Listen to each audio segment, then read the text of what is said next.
Ceci est un livre audio autogénéré par Google. Offrez votre âme, ne la vendez pas. Je vous ai dit dès le début que le marketing, c'est comme l'amour, quand c'est fait avec l'âme, c'est fantastique.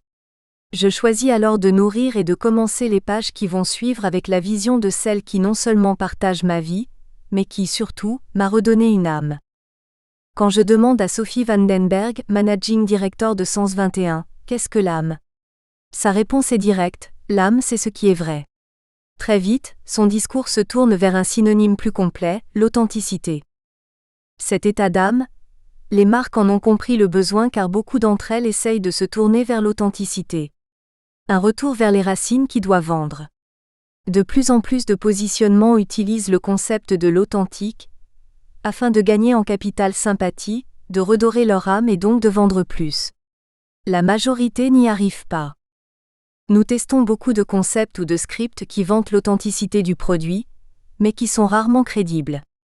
Les réactions des consommateurs étant plus souvent des rires moqueurs que de l'émotion positive. C'est une des conséquences du manque d'authenticité dans la réalité de la marque. Le marketing a en effet oublié un détail important, le lien entre l'individu qui façonne la marque et la marque elle-même. Pour avoir une marque authentique, il faut l'être soi-même. Dans ces concepts qui sonnent faux, si les produits ou les positionnements qui leur sont rattachés voient le jour, ils se retrouvent, malgré une exécution exemplaire, telles des imitations d'authenticité et deviennent de pâles copies, des sosies que des promotions essayent désespérément de pousser en dehors des rayons. Vendre de l'authentique en promotion sans l'être soi-même ne fonctionne plus. C'est vendre son âme au lieu de l'offrir. Vos marques ne vous demandent pas de vendre votre âme. Elles vous demandent de la partager. Partagez votre âme avec vos marques, et elles vous permettront aussi de la retrouver. Les questions suivantes permettent de mesurer la santé de votre âme ainsi que l'énergie avec laquelle vous la partagez dans votre marque, ou dans tout type de projet que vous voulez entreprendre. Cochez les affirmations qui correspondent le mieux à votre situation actuelle, et validez votre état d'âme. Je me lève le matin avec le sourire. Mes équipes sont motivées et heureuses. On me reconnaît dans ma marque. Je suis moi-même et la marque en profite. Je rentre chez moi avec le sourire. Ma marque est rarement en promotion. Mes agences et les autres départements m'apprécient. Les gens parlent de ma marque. Ma marque veut dire quelque chose pour les consommateurs et pour moi. Ma marque aujourd'hui correspond à ses racines. Mon département légal dort la nuit. Je suis le premier consommateur de ma marque. Mon emballage n'est pas un parc astérisque. Aujourd'hui, combien de marques ont une âme ? Quand on voit les efforts budgétaires nécessaires et les activités promotionnelles, qui bradent les marques comme si elles n'étaient pas assez bonnes pour être vendues seules. 4+1, 4+2, ouvrez un compte chez nous et nous vous offrons la chance de gagner un scooter. Quand les scandales viennent de plus en plus nombreux briser la confiance des consommateurs, il devient clair que beaucoup de marques doivent retrouver une âme pour regagner de la performance. Il en va de même pour leur lieu de vente. Quand nous discutons avec les consommateurs ou quand nous demandons à des experts, tous s'accordent pour dire que la vie et l'amour ont depuis longtemps quitté la plupart des magasins, des agences ou de tout autre lieu de rencontre avec la marque ou le service. Quand une marque nous fait rêver, elle devient plus qu'iconique car elle est souvent bien seule. Tout le monde parle d'Apple. À juste titre, mais cela devient excessif. Tout le monde en parle parce qu'il y a peu de marques dont on peut parler, du moins pour les plus célèbres. Cette perte d'âme se reflète dans l'évolution du discount dans le cadre des biens de grande consommation. Au départ, les marques ont commencé à diminuer leur qualité pour augmenter leur marge. Mais comme elles ont dû diminuer leur prix, elles n'ont fait que stagner et grignoter leur part de rêve. Dans cette optique, les marques distributeurs et le hard discount sont arrivés. Une grande réponse au manque de qualité par une attaque prix. Peu d'efforts dans le mix, mais un minimum de qualité pour un prix abordable. Si mon produit n'a pas d'âme, pourquoi le payer plus cher ? Les Aldi et les Lidl ont donné une raison aux gens d'acheter encore un étage plus bas. Pourquoi payer plus ? Comme le disait Eram, il faut être fou. La réponse stratégique de la grande distribution ne s'est pas fait attendre. Ils ont lancé des marques encore plus discount que les marques propres. Cette fois-ci, le design devient quasiment inexistant. Des emballages blancs relativement basiques qui survivent grâce à des prix très faibles. J'ai peur que la prochaine étape soit le repas complet en pilule, disponible directement en caisse et sans emballage. Dans ce nivellement par le bas, les rayons ont perdu leur âme. Les marketeurs sont alors devenus des chefs de projet chargés de faire survivre leur marque au lieu de la faire vivre, au lieu de nous faire vivre et rêver. Nous sommes restés des enfants. Nous voulons toujours entendre de belles histoires. Nous voulons toujours rêver, mais raconter une belle histoire n'est pas juste dans le texte. Vous avez certainement déjà observé que la même blague racontée par Francis nous fait beaucoup rire, alors que quand elle est racontée par Jacques, elle tombe à plat. Jacques voulait faire rire et y a mis son ego. Francis voulait juste partager une belle histoire et y a mis son âme. Vous pouvez changer le positionnement de votre marque tous les ans, si vous n'êtes pas vrai, l'impact restera le même car c'est vous qui vous exprimez au travers de votre marque. L'authenticité d'un métier d'expert. Enrichi aux vitamines naturelles? Les consommateurs ne croient plus aux textes bien faits. Ils ne sont pas devenus plus critiques ou plus intelligents, encore que, non, c'est plus simple. C'est vous qui n'y croyez plus. On dit que les marques sont humaines. C'est vrai. Elles le sont parce qu'elles sont créées par des hommes et pour des hommes. Ce que vous faites a du sens, mais qui vous êtes a encore plus de sens. La partie humaine que vous allez apporter dans la marque va devenir un positionnement plus fort que le texte écrit avec talent par votre équipe. Vous verrez dans les chapitres qui suivent que, quelles que soient les techniques utilisées, le comportement est clé dans leur réalisation. Dans le marketing de la relation, votre comportement devient la clé de la réussite. Acceptez-le, et prenez du plaisir à le partager. Ignorez-le, et continuez à compter le taux de rédemption de vos coupons 3+54. Certains domaines rendent cet impact humain plus concret. En discutant avec Robert Jamelot, à qui le marketing pharmaceutique a donné l'occasion de vivre la vie des hôpitaux au travers de l'Europe, il me parle de l'esprit maison. Quand le grand patron d'un service médical en hôpital est désagréable, les médecins attenants sont désagréables, les internes sont désagréables, les infirmières en chef sont désagréables, les infirmières sont désagréables et les patients martèlent leur sonnette pendant des heures pour que l'on vienne recoudre leur cicatrice qui a lâché parce que l'interne était en colère. Ils guérissent moins vite. Tout comportement transpire. C'est l'esprit maison.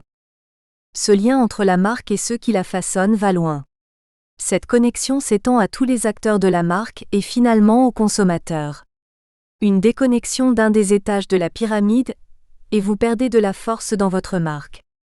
Entre un directeur marketing international et une publicité locale, il y a des dizaines de personnes et pourtant son style transparaît. La raison est simple. C'est le principe de l'hôpital. Si vous êtes désagréable et faux, l'ensemble des acteurs de la marque sera faux, la marque sera fausse et vous allez devoir la subventionner comme un champ de blé pendant une année de sécheresse. J'ai vu tellement de marketeurs se moquer de leurs cibles, traiter leurs agences comme des esclaves des temps modernes, parler à leurs équipes comme Michael Douglas dans un Wall Street dépassé, imposer des projets avec prétention aux autres départements, et qui pourtant espèrent que les consommateurs vont se jeter sur leur marque ou leur service avec amour et respect. Le marketing est simple, on n'a que ce que l'on mérite. Ce comportement n'est plus d'actualité. Il ne l'a en fait jamais été. C'est la crise. C'est vrai, mais qui crée la crise ? Moins de qualité entraîne moins de marge entraîne moins de salaire, moins de qualité entraîne du personnel moins fier de travailler pour sa marque. Et moins de salaire entraîne moins de motivation et des crises de couple qui transpirent dans l'exécution de la marque. J'ai lu que les marques étaient le reflet de la société. Pourtant, je pense que les marques créent la société. Elles participent à l'expansion de la société au travers de leurs performances, mais aussi au travers des émotions et des appartenances qu'elles apportent. Elles sont le reflet de la société, mais la société est en partie le reflet de leurs actions. Une marque doit vibrer. Elle doit faire vibrer des énergies positives. Elle doit vibrer et toucher les gens de façon émotionnelle. Cependant, la publicité, les promotions ou les relations publiques ne sont plus assez fortes pour faire passer les mensonges, les burn-out, les licenciements et le manque de créativité. La pilule est devenue trop large à avaler. L'énergie vibratoire des médias ne parvient plus à faire résonner la marque au-delà de son contenu. Soyez vrai. Tout passe par vous. Vous voulez une marque authentique qui fasse rêver les gens? Commencez par être authentique et par faire rêver ceux qui vous entourent et qui la façonnent directement ou indirectement. Commencez à rêver. Avoir une marque qui possède une âme commence par un travail sur soi, avant même de mettre en place la partie stratégique et structurée du marketing. Il vous faut de l'énergie vibratoire à partager. La solution. Il y a 5 étapes clés dans l'attitude pour un comportement qui permet de retrouver une marque vraie, qui fait vibrer les gens. Cette authenticité qui se voit, se sent, qui fait vivre vos marques et qui, par la même occasion, vous fait vivre. La connaissance. La conscience. La gratitude et le respect. L'amour. L'énergie. La connaissance. La connaissance des techniques marketing, de la marque, de son consommateur et de soi. Beaucoup de marketeurs ont des connaissances pointues en marketing. Leurs études ou leur expérience leur donnent accès à cette connaissance. Si vous avez les bons modèles et suivez les règles stratégiques de base, vous n'aurez pas de mal à avoir la connaissance technique nécessaire pour ne pas improviser. En revanche, la connaissance de la marque est plus difficile. Combien d'entre vous étaient là, à la création de la marque? Combien savent comment elle est née? Quelle était son histoire? Une marque, c'est une histoire. Nous avons tous besoin d'une histoire. Une histoire, ça change le goût. Regardez un tableau sans l'histoire du peintre et du message derrière, souvent il n'a aucun sens. Vous voulez transcender une marque? Partez de sa base. Ses racines et son histoire sont souvent plus authentiques et plus belles que le slogan dans lequel plus personne ne croit. Creusez son historique. Sophie me parle de la construction sur les forces. Il est vrai qu'une marque, comme une personne, doit capitaliser sur ses forces et ne pas dépenser son budget pour faire oublier ses faiblesses. Ses forces sont les raisons de sa création. Retournez là où tout a commencé. Souvent dans les entreprises, il y a du côté de chez R&D des savants fous qui étaient là au début ou du moins depuis très longtemps. Allez les voir, discutez avec eux. C'est cette histoire que les gens veulent entendre. Vous serez surpris de voir que dans beaucoup de cas, les marques ont souvent été créées avec bienveillance. Avec une envie de faire bien, d'aider et de remplir un besoin véritable. Du moins, les grandes marques qui vivent encore aujourd'hui, et ce depuis des siècles. Coca-Cola était presque un médicament. Gillette n'avait pas encore 17 lames mais Monsieur Gillette voulait pour les gens un rasoir sans danger et plus efficace. Monsieur Philippe Vandemortel voulait lutter contre la faim dans le monde avec son lait de soja et les protéines végétales. Certaines marques ont oublié leur histoire et ne vendent que des promesses de naturel, de confiance ou de bienfait, avec des astérisques, à base de poudre reconstituée si vous vous abonnez 10 ans. Une photo du fruit gorgé de jus ou d'un client heureux ne fonctionne plus quand la marque s'éloigne de son histoire. Une marque n'est pas juste un nom, c'est une histoire. Seth Godin dit que tous les marketeurs sont des menteurs, ce qui est une bonne chose car les gens veulent des histoires. C'est vrai et j'apprécie sa provocation, mais aujourd'hui, les gens ne veulent plus de belles histoires, ils veulent de vraies histoires. Nous ne devons plus être des menteurs, ni des raconteurs, mais des conteurs. La conscience. Dans le marketing d'aujourd'hui, je ressens la connaissance mais pas la conscience. L'authenticité naît quand le marketing fait les choses en toute conscience. Vendre avec son âme, c'est travailler et créer en toute conscience. La connaissance, c'est savoir que l'on doit dire merci et le dire. La conscience, c'est penser au merci. Le dire avec gratitude. Tel Jean-Paul Belmondo dans Itinéraire d'un enfant gâté, quand il demande à Richard Anconina, qui découvre le business, de dire correctement bonjour. La toute conscience, c'est ça. C'est faire les choses en y pensant et surtout en y croyant. Posez-vous la question de temps en temps, est-ce que j'y crois vraiment? Est-ce que je crois à mon histoire? Il y a de la force dans les mots. Si tout est marketing comme vous le verrez dans le prochain chapitre, certains éléments du marketing ont un impact plus ou moins fort. Une mauvaise phrase ou une mauvaise publicité vite faite peuvent avoir un impact majeur. Il y a de la force dans les mots et dans les histoires que vous racontez. Il faut dire moins mais plus vrai. C'est ça la toute conscience. Faire en toute conscience, c'est ne pas sombrer dans la facilité pour faire vite. Nous le verrons dans le chapitre sur le temps. Prendre le temps est une des étapes clés pour faire les choses en toute conscience. Cela permet de se concentrer davantage sur ce que l'on fait. Ne faites plus parce qu'il le faut. Faites parce que vous en avez envie, et faites-le bien. La conscience demande parfois de se réveiller et de se battre contre les tâches imposées qui ne mènent à rien. Il faut leur faire une présentation, il faut faire une pub, il faut un nouvel emballage. Le résultat n'est qu'une accumulation de slides et de routines marketing sans intérêt. Vous faites sombrer les autres dans les abîmes de votre ennui, comme un kraken du marketing. Je ne peux pas croire qu'un marketeur qui pleure sur son PC en état de stress puisse délivrer un plan inspirant. Pour être conscient en marketing, il faut déjà être conscient dans sa vie. Vous transportez votre vie personnelle dans votre travail. Ce qui différencie un bon conteur d'un mauvais, c'est l'âme qu'il met dans son discours. Cette âme vient des bouts de lui qu'il partage. Il teinte une ligne directrice avec son empreinte. S'il n'a rien à partager, son empreinte est vide. Une marque est une ligne directrice que vous allez suivre avec votre empreinte. Soyez conscient de ça. La gratitude et le respect. J'aime reprendre la phrase de Marc Raison, créateur de Yellow IDs. Quelle chance nous avons eu de travailler sur ces marques. En effet, la gratitude, c'est ce passage obligatoire qui, en toute humilité, permet de se rendre compte de la dimension des marques sur lesquelles on travaille. La dimension historique, humaine, financière et émotionnelle. Les marques se sont créées un nom et des valeurs. Elles existent à part entière avant nous et après nous. La gratitude vous permet de dire merci à la marque et son univers pour ce qu'elle vous apporte. La gratitude est une attitude qui s'étend aussi à ceux qui vous entourent et qui entourent la marque. La reconnaissance du travail des autres apporte motivation et enthousiasme.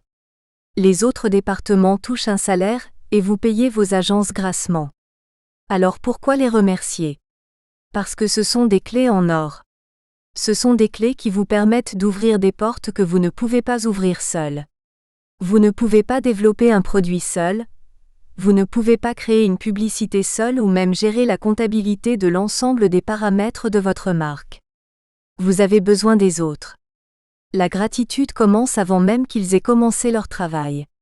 La gratitude, c'est respecter les autres avant de les approcher. Le respect est mutuel. Respectez les autres et ils vous respecteront et finalement délivreront un travail de qualité. La seule étape nécessaire avant d'y arriver, c'est de vous respecter vous-même. Quel est le degré de gratitude que vous avez envers vous? Dites-vous souvent merci à vous-même? Avez-vous des raisons de vous dire merci? C'est à cet instant que vous allez retrouver votre âme. A-t-on envie de se dire merci quand les stratégies sont basées sur des astérisques menteurs ou des promotions à l'emporte-pièce? Retournez la gratitude envers vous-même. Faites des choses dont vous pouvez être fier. Pas des actions qui flattent l'ego et vous font apparaître dans les magazines avec les joues trop rouges et le nez trop brillant à cause des mojitos que vous avez bu avant, à la soirée de la chaîne de télévision locale. La gratitude envers la marque, c'est l'utiliser à bon escient. Utilisez la marque pour faire progresser vos équipes, vos agences et les départements internes. Donnez et votre marque grandira. Vous aussi. L'amour. Sans l'âme, le corps n'aurait pas de sentiments. Et sans le corps, l'âme n'aurait pas de sensations. Rivarol. Finalement, tout tourne autour de l'amour. Oubliez le reste. C'est la dimension humaine la plus forte. L'amour est une puissance universelle. J.K. Rowling nous le dit dans Harry Potter. La seule magie qui protège Harry, c'est l'amour. Cela paraît innocent, mais pourtant l'être humain ne vit que pour ça. C'est biologique et émotionnel. L'amour, c'est une histoire, c'est le plaisir, c'est la protection, il est divisible et mutuel. Il donne et reçoit, il crée et il inspire. Certaines questions sont fondamentales pour évaluer cet amour. Aimez-vous votre marque? Aimez-vous votre job? Aimez-vous vos consommateurs? Aimez-vous vos collègues? Mais surtout, et c'est la plus grande question, vous aimez-vous vous-même? L'amour pour soi est la base de tout car le but est de projeter de l'amour dans sa marque. Pour donner de l'amour, il faut en avoir. Je ne parle pas d'être aimé, même si ça aide, je parle d'avoir de l'amour pour soi. Dès le moment où le marketeur s'aime, Il n'a plus besoin d'ego et des polluants qui le nourrissent. L'égoïste va chercher le pouvoir avec une ambition personnelle à court terme. Celui qui a dépassé ce stade atteint une maturité professionnelle. En voulant le bien des autres et de sa marque, son âme grandit. Pour redonner de la vie aux marques et au marketing, il faut de l'amour. L'ère de la relation et celle de la création qui suivra, sont toutes deux des ères où l'amour amène à comprendre l'autre et à travailler avec des objectifs qui ne sont pas personnels, mais dédiés à l'autre. Si l'amour vous semble un peu désuet dans l'univers des bits, partez donc à la recherche des mécanismes du marketing. Quels sont les grands piliers ? Recruter et assurer la fréquence. Recruter. Cela ne ressemble-t-il pas à de la séduction ? Être visible et impactant avec un message qui attire. C'est de la séduction.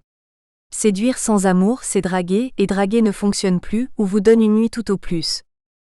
La fréquence est liée au rachat et à l'augmentation du volume. Ces paramètres sont liés à la qualité et à la relation émotionnelle que vous entretenez entre votre marque et vos consommateurs. Pour faire de la qualité, il faut aimer ce que l'on fait. Il faut être passionné. Il faut se battre et ne pas lâcher prise. Une marque juste est faite par ceux qui ont la passion nécessaire pour la faire vibrer dans tout son mix. Pour la relation émotionnelle, je crois que je ne dois même pas illustrer le lien avec l'amour, vu l'évidence flagrante. L'énergie. Une marque, c'est de l'énergie vibratoire. Une marque se propage avec des vibrations, comme la lumière ou un caillou dans l'eau. Elle résonne. Elle rentre en résonance. Seulement, comme toute vibration, il y a un épicentre. Cet épicentre, c'est son historique. L'énergie que vous allez lui apporter, c'est la force avec laquelle vous allez faire vibrer l'épicentre. La passion et l'amour devraient vous aider dans cette envie de répandre les vibrations de votre marque le plus loin et le plus longtemps possible. Comme dans beaucoup de règles techniques, en marketing, tout est transfert d'énergie. Si vous voulez transmettre de l'amour, il faut vous aimer vous-même. Si vous voulez transmettre de l'énergie vibratoire, il vous faut de l'énergie. Quelles sont vos sources d'énergie ? Avant même d'attendre la réponse qui souvent se cantonne à un petit jogging de 30 minutes toutes les 2 semaines sur un tapis roulant d'un club sportif, je peux traverser ma mémoire et observer mes collègues marketeurs à l'œuvre. Dans la plupart des cas, le marketeur ressemble à la version électronique du bossu de Notre-Dame, courbé sur son PC, travaillant sur son arthrose en courbant les doigts sur son clavier. Enfermé dans un laboratoire pour humains en croissance afin de délivrer de la croissance. Le marketeur est devenu un engrais chimique pour faire grandir les marques. Vidé de son énergie et en burn-out, cet engrais ne fait plus pousser grand-chose. Il est temps de changer l'environnement de travail. Il est temps de changer les règles humaines dans lesquelles les marques évoluent. La marque se trouve alors protégée et nourrie au centre de votre amour et de l'énergie que vous allez lui donner.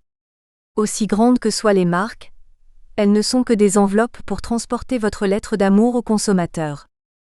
Les chapitres qui suivent permettent de comprendre comment les différents paramètres du marketing peuvent entraîner une perte de l'âme et proposent une solution comportementale et stratégique pour combler cette perte et retrouver une croissance saine.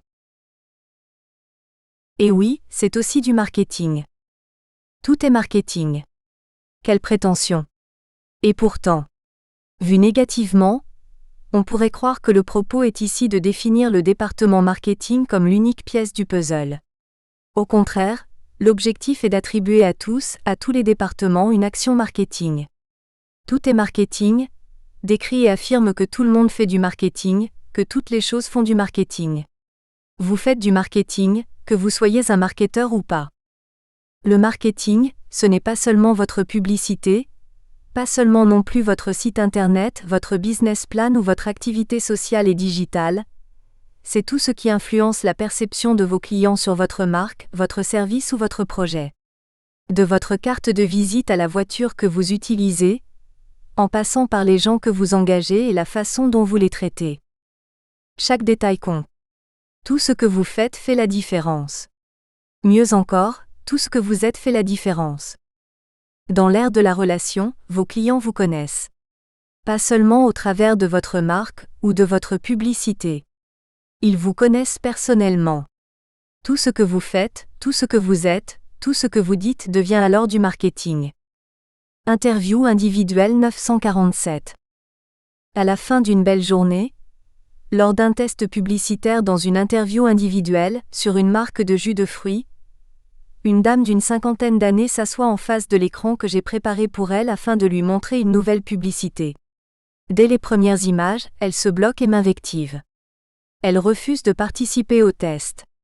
Pour elle, la publicité est une action manipulatrice néfaste et elle refuse de se prêter à ce jeu de l'influence. Le marketing, selon elle, est mauvais et trompeur.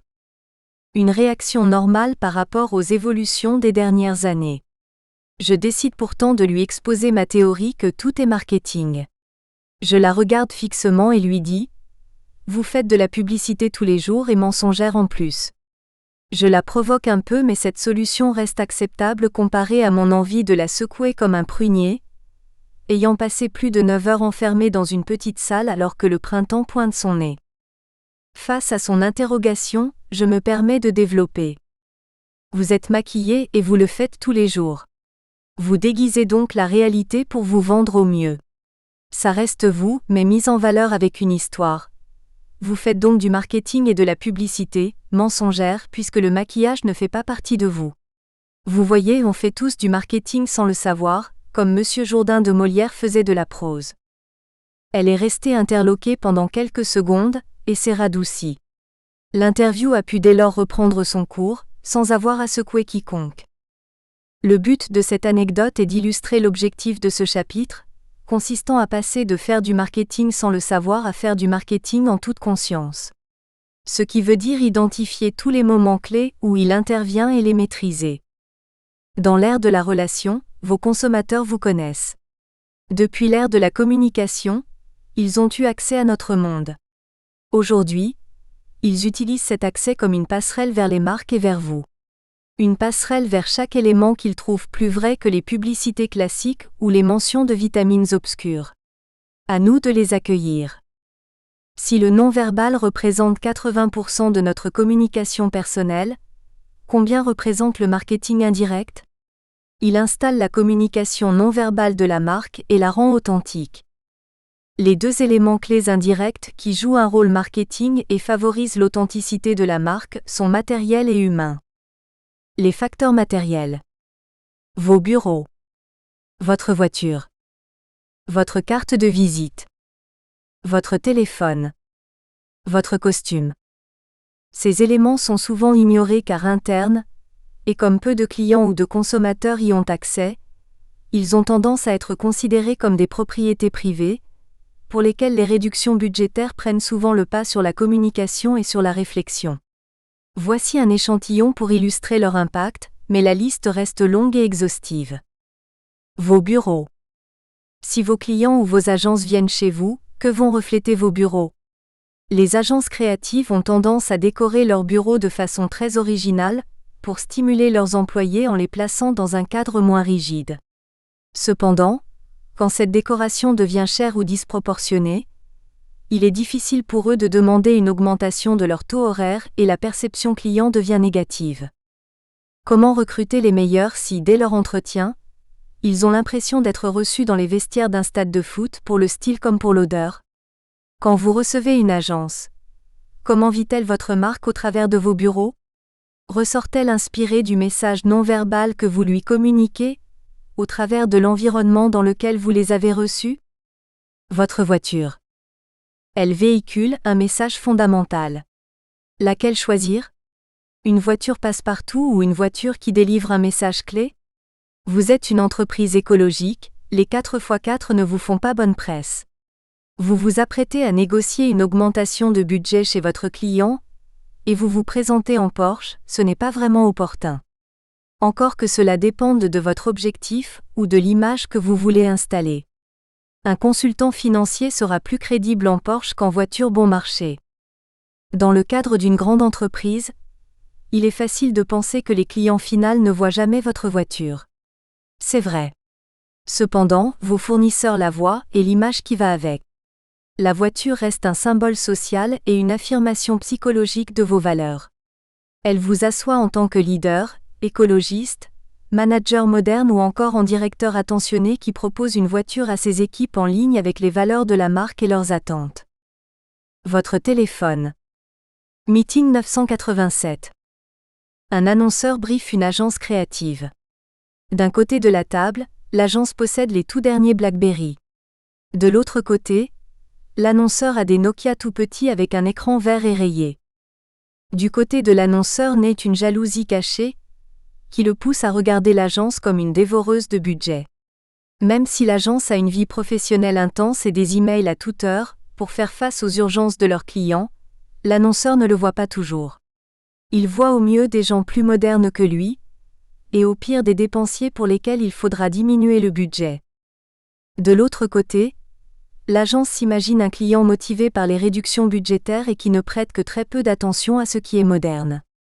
Cet aspect, combiné à d'autres, limite le potentiel de l'agence. Vos partenaires reçoivent des budgets différents. Si votre budget est le plus gros, vous aurez 100% de leur attention et de leur créativité. Mais si votre budget est inférieur et que votre costume ou votre téléphone les font rire ou sourire quand vous n'êtes plus là, ils auront plus de mal à vous délivrer de la qualité ou de la modernité, s'ils pensent que ces paramètres ne sont pas dans vos valeurs. La liste matérielle est longue et je vous laisse découvrir par vous-même ce que chaque détail délivre comme message dans votre entreprise, car les éléments matériels qui influencent l'opinion de tous vos interlocuteurs sont importants pour votre réussite. Même si l'habit ne fait pas le moine, un des principes du marketing et de notre société nous montre que finalement, l'habit fait le moine. Ou du moins il le rend crédible car il l'habille. Cette crédibilité naît de la consistance entre le message délivré et la personne. Cela s'appelle en psychologie la congruence. Il ne faut pas se travestir, mais refléter ce en quoi nous croyons. Des bureaux tristes pour une marque triste peuvent fonctionner, une petite voiture pour une entreprise low cost est crédible, de même qu'une Porsche pour une entreprise qui augmente le capital de ses clients. Choisissez ce qui convient à votre objectif, vos valeurs ainsi qu'à vous-même. Les facteurs humains. Les collaborateurs que vous engagez. La manière dont vous les engagez. La façon dont vous leur parlez. La rémunération. La façon dont vous les hébergez. Aimez. Les collaborateurs que vous engagez. Le marketing des marques commence par l'humain. Les gens que vous engagez vont être les ambassadeurs de la marque, ainsi que les premiers consommateurs. Ils vont créer la marque, ils vont la représenter en interne, ils vont la représenter en externe. Ils vont en parler, ils vont interagir avec leurs amis, leurs fournisseurs. Nous sommes à 6 personnes de toute personne sur Terre au maximum. En d'autres termes, entre vous et une personne connaissant bien Madonna, il n'y a au maximum que 6 personnes. J'ai fait le test pour vous et j'ai découvert que dans mon entourage, qui n'a rien de jet set, j'étais à 2 personnes de Pink Floyd et à 2 personnes de Bill Gates, et j'en passe. Alors, les gens que vous engagez doivent refléter l'image que vous avez de votre société et de votre marque. Je parle ici de vraies valeurs, en ligne avec les catégories de produits que vous commercialisez. Si Madonna, qui n'est qu'à 6 personnes de votre chef de produit, apprend que votre marque est créée par des gens non éthiques, l'impact peut s'avérer douloureux pour votre marque. La manière dont vous les engagez. Ce message est vrai pour tous les départements. En effet, il y a 2 types de personnes que vous interviewez. Celles que vous engagerez et celles qui n'auront pas cette chance. Les gens que vous engagerez se rappelleront du processus soit avec respect, soit avec ironie. Avec quel sentiment voulez-vous qu'ils commencent à travailler sur le futur de leur marque ? Le recrutement est marquant. Vous n'avez jamais une seconde chance pour faire une première impression. Pour ceux qui ne sont pas engagés, ils repartiront dans le monde obscur des consommateurs et parleront de ce qu'ils ont vécu et vu. Ils deviendront des ambassadeurs malgré eux. Donnez-leur la possibilité d'être des ambassadeurs positifs. La façon dont vous leur parlez. Nous le verrons plus tard dans les qualités qui font un bon marketeur, mais de manière générale, les attentes sur le travail d'un marketeur concernent sa vision, sa créativité, sa structure et son comportement lié à l'influence nécessaire qu'il doit avoir dans sa communication avec l'ensemble des acteurs de la marque. Dans ce cadre, la motivation et le comportement sont primordiaux. En observant un directeur marketing face à son équipe, qui demandait Avec une voix et un regard dignes d'un recrutement militaire. Il me faut ça pour demain, et ça a intérêt à être bien fait et créatif. Je ne tolérerai aucun retard. Il devint évident que ce comportement ne mène à rien car il n'est pas consistant. Le ton et l'attitude ne correspondent pas aux attentes. Nous espérons que vous avez apprécié cet aperçu. Pour continuer à écouter ce livre audio sur Google Play Livres, utilisez le lien dans la description de la vidéo.